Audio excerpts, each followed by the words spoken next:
starting a new sermon series this morning. It's called the Lazarus Blueprint. Who's familiar with the book, The Lazarus Blueprint? Who is not familiar with the book, The Lazarus Blueprint? I fall into that category. I have no idea what it's about. Except that it is based on what scholars say is one of the most significant miracles that Jesus performed. And since we're beginning that series this morning, Reverend Linda asked me to kind of give the backstory very quickly about how this works. The story starts in John, and there's a man named Lazarus, and he's sick. He's really sick. And he lives in a town called Bethany, and it's in Judea. And Lazarus, he had two sisters, Mary and Martha.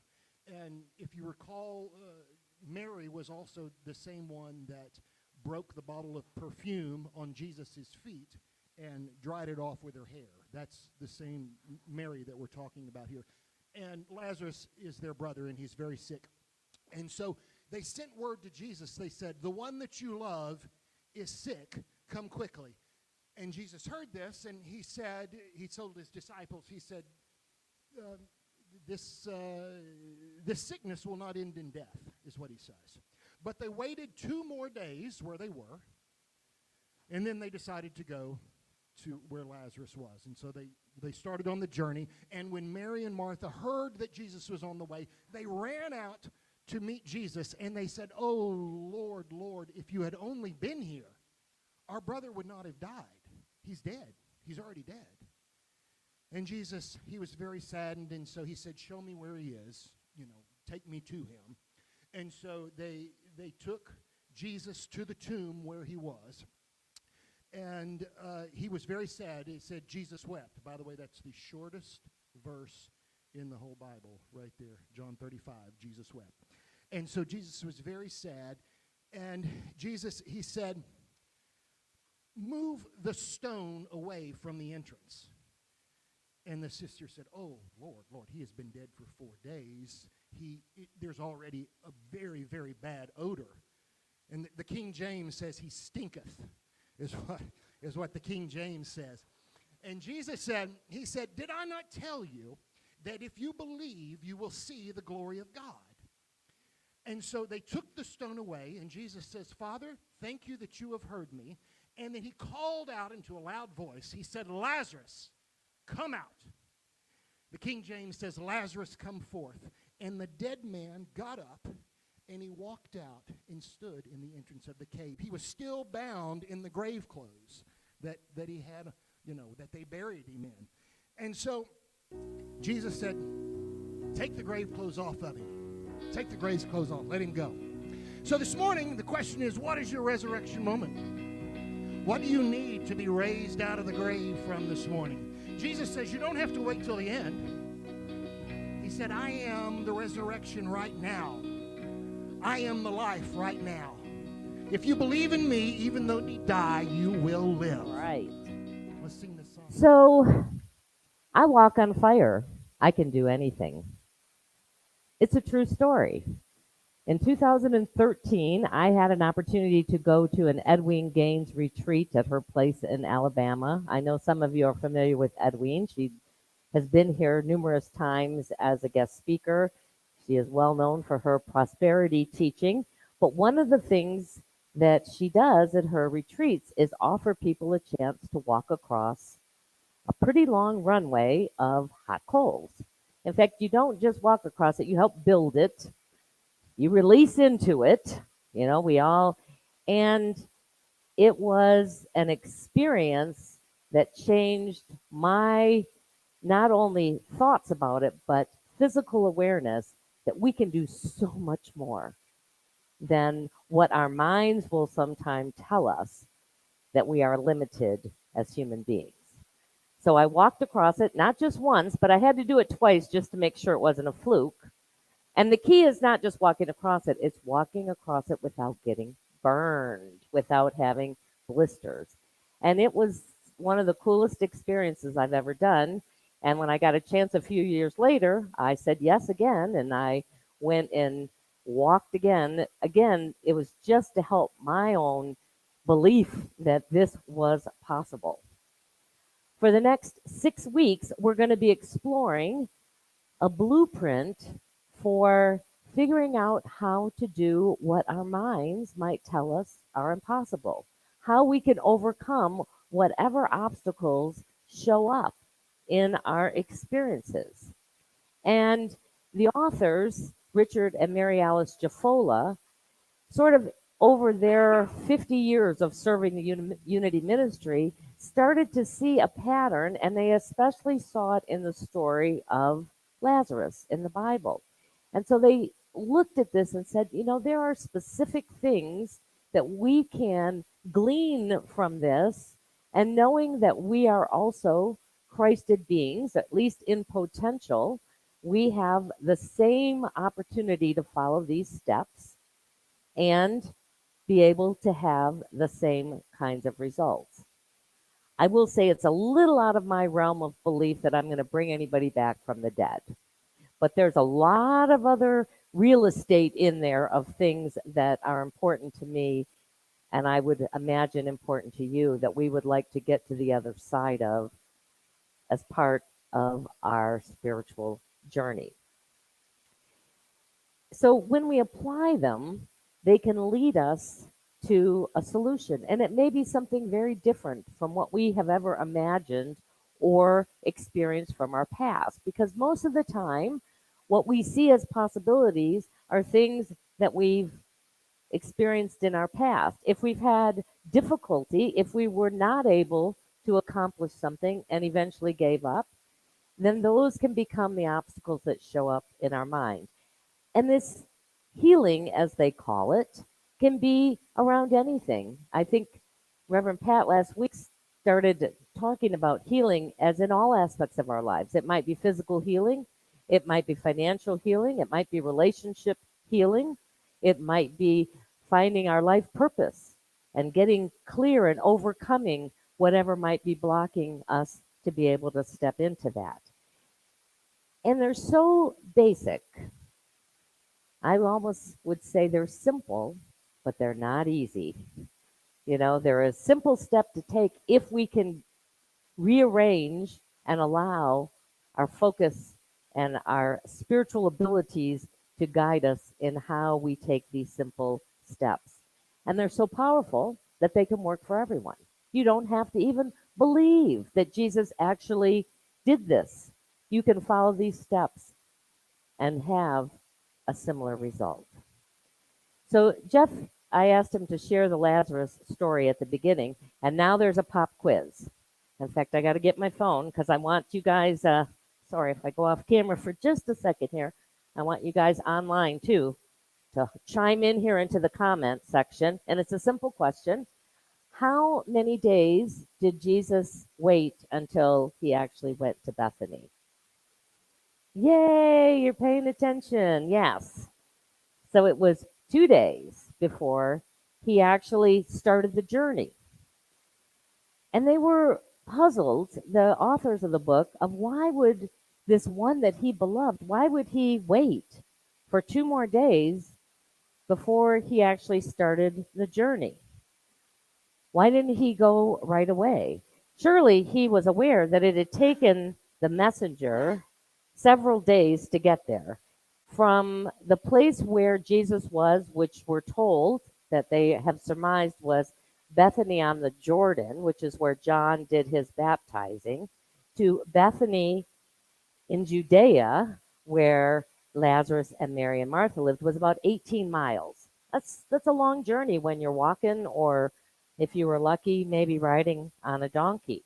So he knew that this was going to take some time, even once he started the journey, to get there. Jesus had already demonstrated that he was a great healer, and he'd healed many people that he didn't even know. So why would he not be urgent about going and doing this great service for his loved one? Was he doing something more important there? More important than even his friend's life? Did he not think that he could do it? Was he doubting his own abilities to do this pretty major miracle? Or was there something more going on? For us, we look at it that way because our natural human reaction when a challenging situation occurs is to react with fear and worry or perhaps even panic. And our response is to rush into it.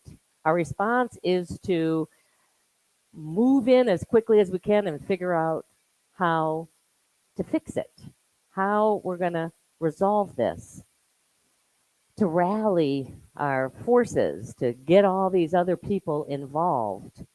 And at least in my experience, it often takes over our every thought. It becomes totally what we're focused on. And yet, Jesus gives us this first clue, this first step into overcoming and moving through the greatest challenges of our lives. And it seems kind of paradoxical and it seems counterintuitive. And that is to wait, is to pause. Sometimes we need to have time to prepare our minds and hearts for the work that's ahead of us, to allow the space for our own divine wisdom rather than our human reaction to guide us. And so this first step is to turn away. And it's not to turn away from the situation, it's to turn away from our fear, our doubt, and our worry. Sometimes even our anger. And that doesn't mean that at times we may have to take some action. We may have to look at the situation and take a step to help bringing it to resolution. It means that we will continue to probably take some action over time as we're guided to, but the rest of the time, we go about trusting life and creating an open space for divine ideas, for spirit, for that higher wisdom within us to be able to work through us, to be able to be what guides us. Dwelling on a problem, and we know this, will not ever solve it, nor will it get rid of it. Quite the contrary, as Kenny just shared earlier, the more that our thoughts are about the problem, the more that we sort of give it power, the more that we give it form, if you will.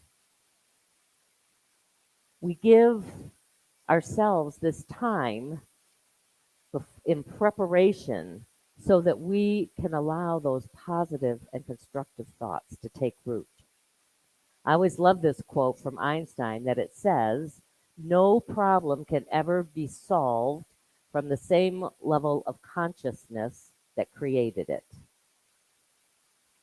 Have you heard that before? No problem. The solution doesn't lie in the same place that created the problem. You have to go to some other level of consciousness to find what that solution is. So our greatest overcoming for any challenge begins with overcoming our typical human thoughts and emotions. The part of us that doesn't see God in the midst of it. That's the first step. The authors remind us that you don't get rid of weeds by fertilizing them. I love that example too for you outside gardeners. You're not out there watering the leaves here because what do? They just grow. You don't get rid of a negative situation by feeding it with the energy of your fears. The more that you focus on the problem, fertilizing it with negative thoughts and emotions, the more stubborn and stronger it often becomes. But it's not easy to do.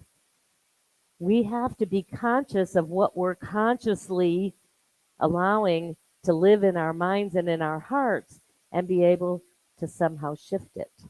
So step one asks us to be aware of the situation that we want to move through, but not elevating it to the top position in your mind, not elevating it to the place where it's always occupying your thoughts. We have to force ourselves, oftentimes. It has to be a conscious effort to turn away from it and then go about being present in our normal activities in this moment. And this, when we can do it, sends a powerful message to our subconscious that the situation, no matter how impossible it might seem, is manageable because we're not spending all our time fearing it or being worried about it. When we can be present without it being the thing that is eating up all of our energy, the parts of us, the subconscious says, they've got this handled. There is a way to handle this. There's a solution to it. And in that space, then new ideas, new possibilities are allowed to rise to the surface.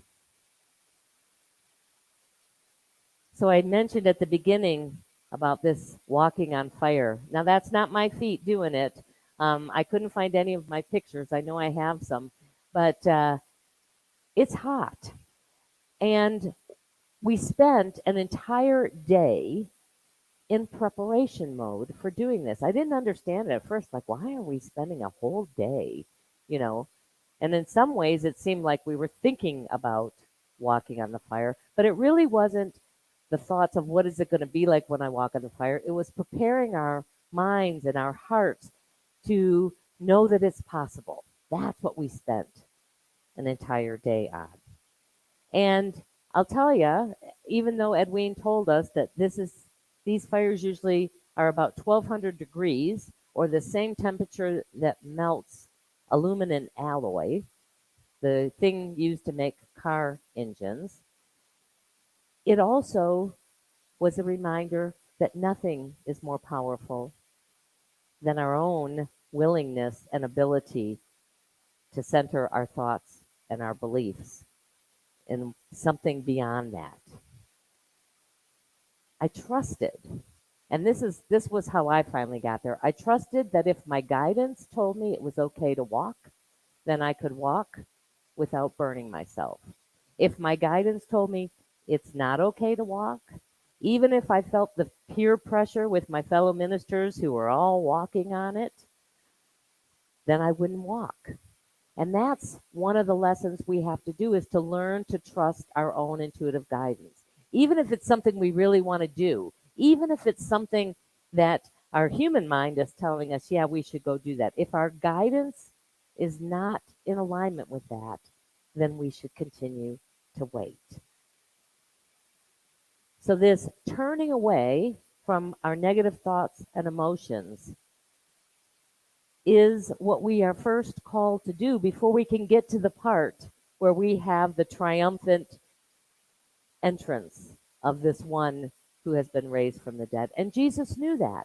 Jesus, I believe, spent his time preparing, knowing that this was going to be probably his biggest challenge as he had walked this earth in his ministry, and yet knew that it wasn't impossible, whether he was ill, whether he was dead a day or 2 days or 4 days, all things were possible.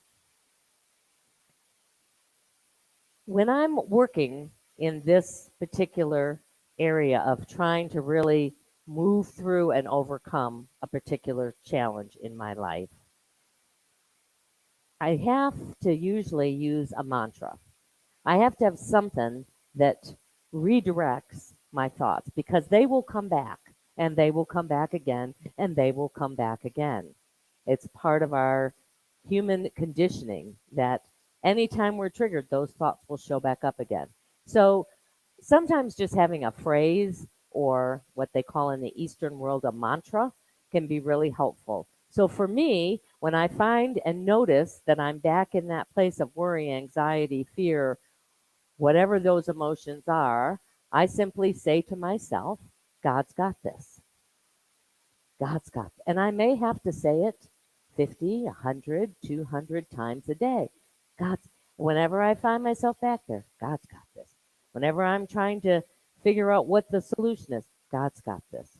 So that's the biggest challenge of this first step, is to keep our minds in a space where then answers that are beyond perhaps our own human awareness can rise to the surface. We can have those aha moments. We can have that shift in ourselves that allows us to look at it and to move through it in a different way.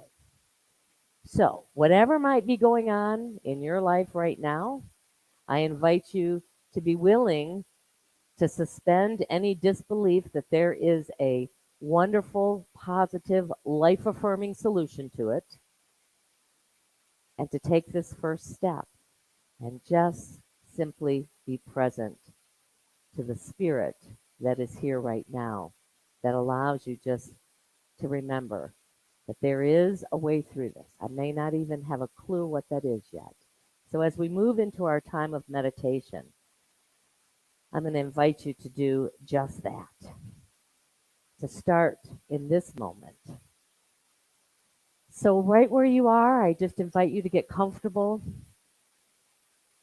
You may want to set aside anything that you might be holding on to physically. Close your outer eyes if you're comfortable with that, so that you can be more aware of this inner life moving in and through you right now. Notice your breathing as it naturally flows in and out of your body, knowing that that is the very breath of God moving in and through you. There is no place, time, situation that you can be separated from the infinite possibilities and life of the divine, alive and present in you.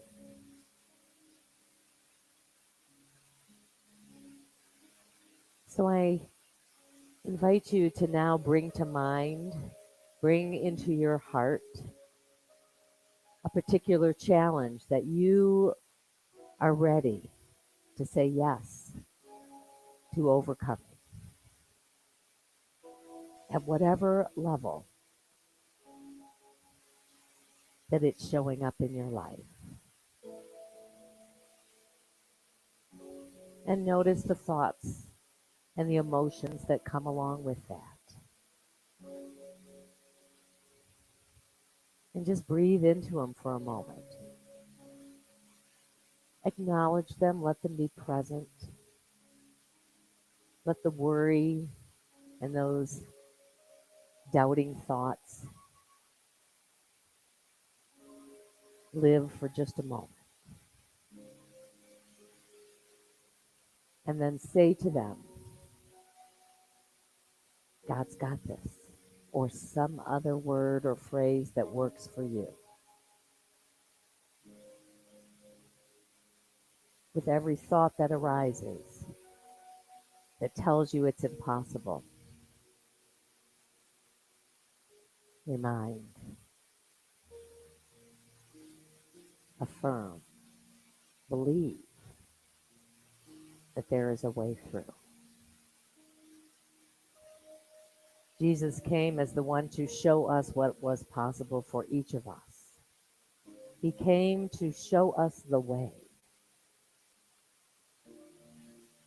So we take this example of this miraculous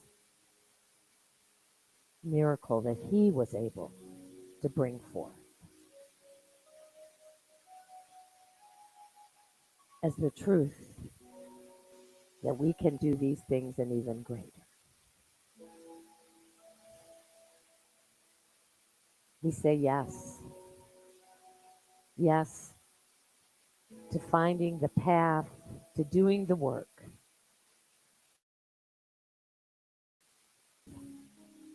In a new way. We imagine what that will look like when we reach the end of our own tomb that tells us that there's nothing we can do, and step out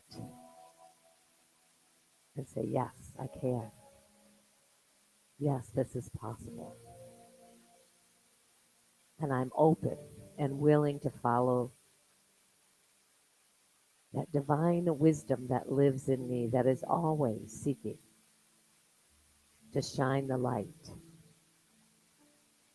to where I'm being called next. We call forth and harness all the power in the universe, the right people, the right places, the right support. All is gathering its energetic resources so that whatever is necessary, whatever is needed, will show up, and we will once again say yes.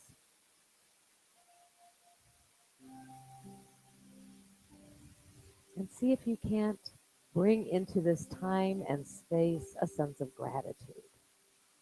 Gratitude for our universal creator that gave us all of the resources that are necessary to live a full, loving, abundant life. That gave us the resources and the ability to do the seemingly impossible. As we look in the eons of our history, there have been many before us that has showed us, that has created things out of places where people said it could not be done. We are the ones. We don't have to wait for anybody else to help us. We can say yes and follow these steps and know that we never walk this journey alone.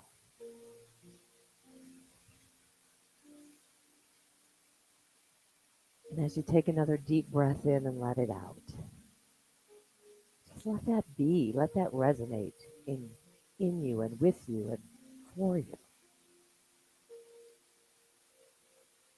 And as you become aware of this space and time and place and sounds in the room, bring back with you the awareness that you can do anything and all things are possible. And whenever you're ready, you can open your eyes.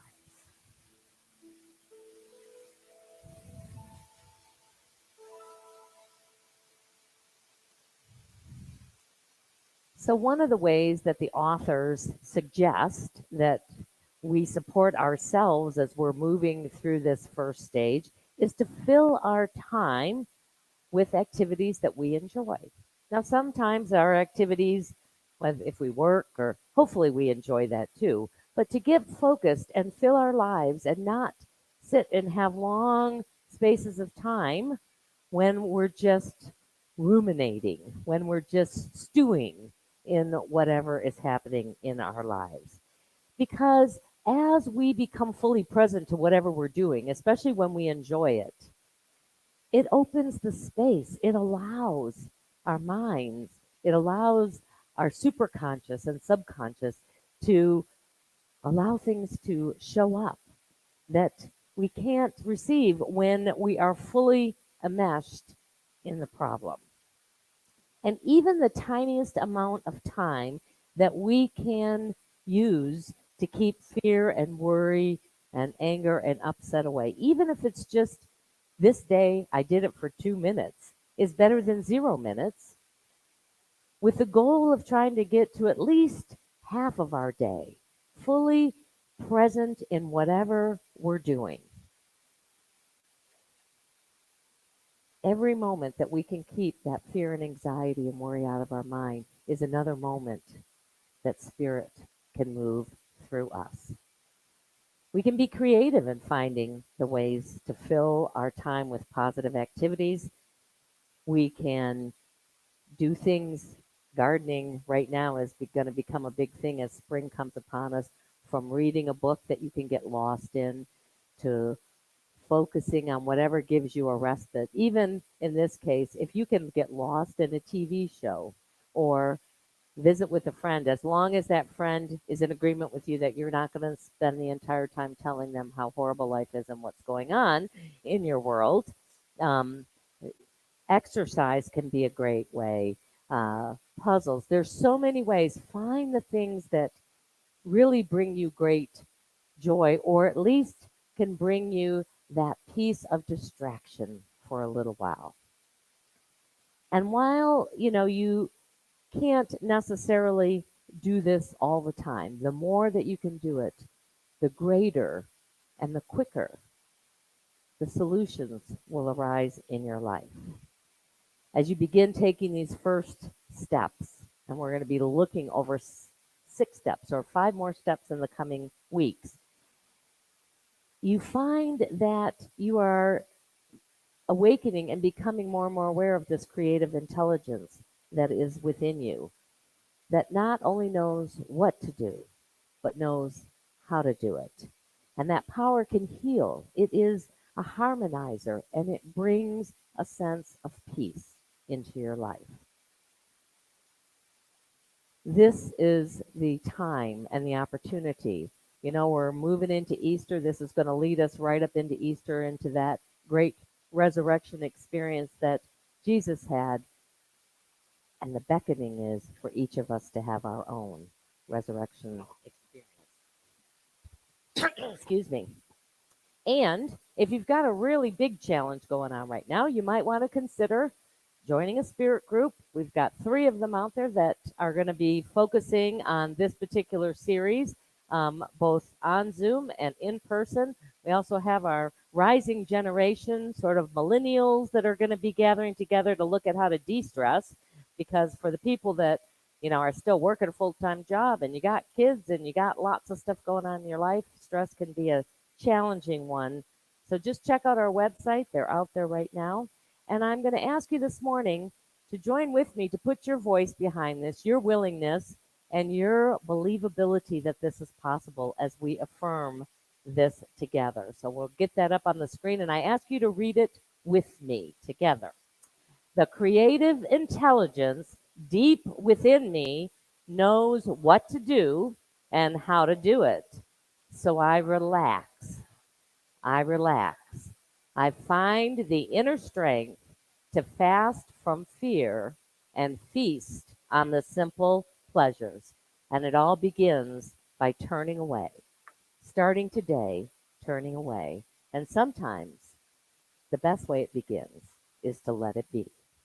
So we are so grateful for the financial abundance that flows in and through and as Center of Unity, for your generous and for your faithful support. As we see light at the end of our sanctuary construction tunnel, and I need for you to affirm that with me. We've been waiting on the city for several weeks now. We think it's going to be this week. So know that with me. And as we also hopefully see the end of the light, or the light at the end of the tunnel of at least the worst of this pandemic, we're also encouraging you to share your time and your talents with our community.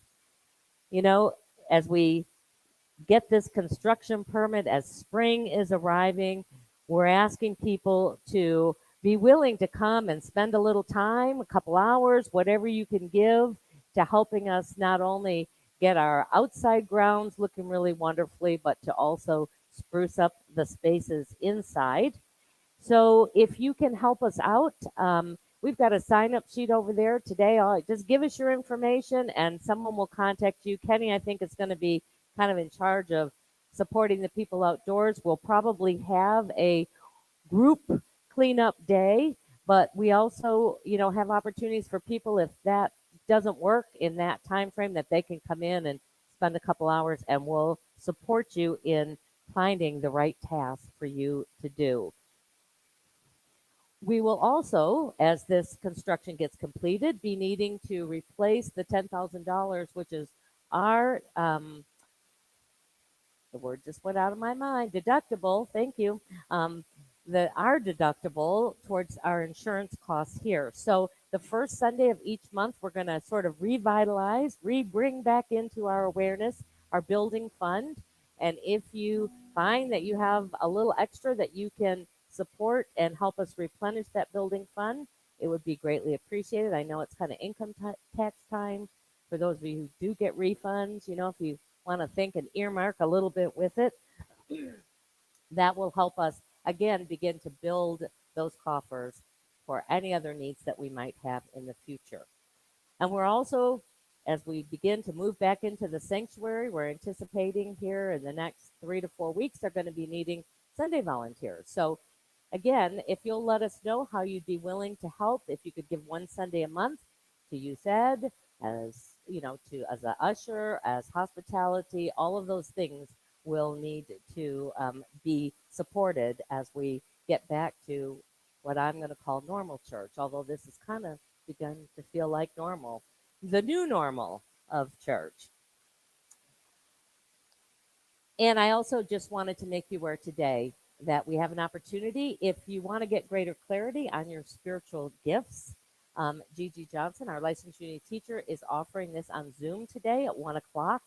A part of this, I've just done this with the Disciples group, the Disciples Leadership group, but part of this is to create your own life purpose statement, to identify your own core values, to look at what your spiritual gifts are and how you might be able to match those up with needs, not only here in our community, but out in the world. So you can go to our website and sign up. She needs to send you some worksheets to work with. So the quicker you can sign up, she'll get those to you. That's happening at 1 o'clock today. So let us take the gifts that we share today, or the energy of those as we give through our committed program, and bless them. That's what we want to do, is bless them. Join with me, please. Divine love through me blesses and multiplies all that I have, all that I give, and all that I receive. Thank you, Father, Mother God. The baskets. All right, everybody. Thank you for being here today. Why don't we all stand up and we will do our peace song together. Let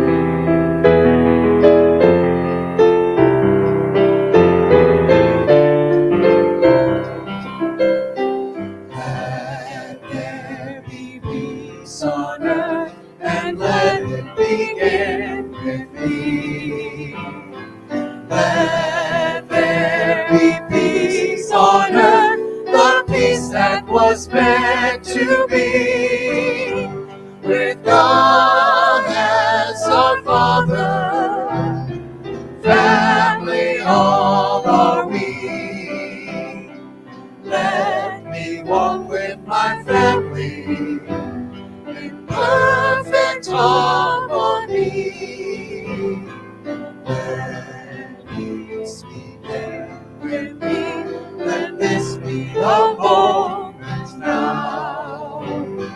With every step I take, let this be my joyous vow. To take each moment and live each moment in peace eternally. Let there be peace on earth, and let it begin with me. And so as we go into this week, knowing that it's all possible when we walk with the inner energy and with the life and with the wisdom of God, we go knowing our prayer for protection together.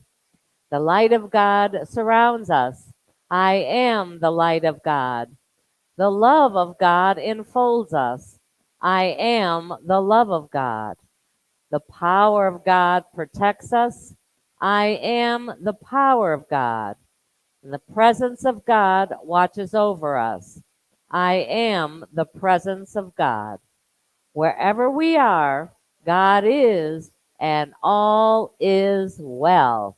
Have a beautiful week, everyone.